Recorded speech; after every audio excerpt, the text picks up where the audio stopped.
غوړهمالي څه ده او سیاسي غوړهمالان څوک دي او چاته غوړهمالي کوي؟ دا او نور ډیر څه درته استاد اسماعیل یون لیکي او موږ یې درته دغه ویډیو کې وایو. ویډیو را سره تر پایه پورې وګورئ او چینل سبسکرایب کړئ. استاد اسماعیل یون لیکي د عبدالله او غني ترمنځ د پښتنو غوړهمالانو ګرم بازار. غوړهمالي یو ډیر بد مرض دی، عیناً لکه شکر غوندې. خپله مرض نه دی خو له نورو مرضونو سره په تخریب کې ډیره مرسته کولی شي. غوړهمالي داسې یو حالت دی چې سړی په کې خپله جذبه او ولوله له لاسه ورکوي.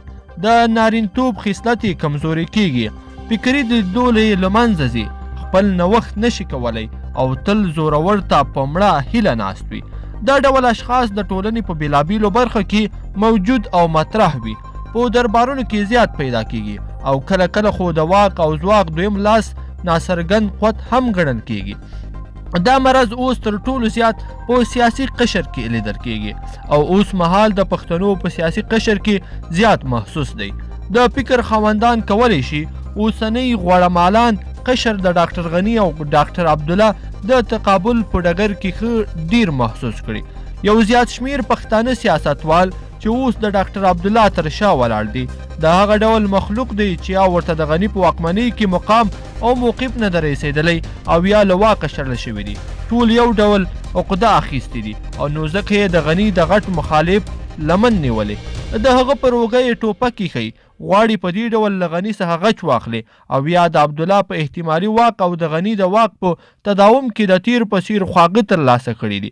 دوی په ډاګه د پښتنو مشرانو تر اصطلاح لاندې د ډاکټر عبدالله ملاتړ ته دانګلي دي. بل خوا بیا یو شمیر غوړهمالان پښتانه د غني د واک په دایره کې ځلیږي.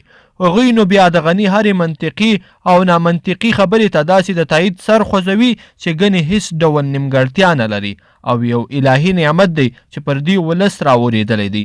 آن په ژبپوهنه او اسلام پوهنه کې هم لوی متخصص بولي. دوی د غني په افراطي ستاینه کې دومره ډوب دي چې خپل غني به هم ځان ته دومره غوړهمالي مناسبه ونه ګڼي. ګرانو لیدونکو، په دې هیله چې غوړهمالان به مو پیژندلي وي. که دغه ویډیو مو خوښه شوي نو ویډیو در سره لایک کړئ او زموږ چینل هم سبسکرایب کړئ. تر بلې ویډیو پورې د لوی الله پامان.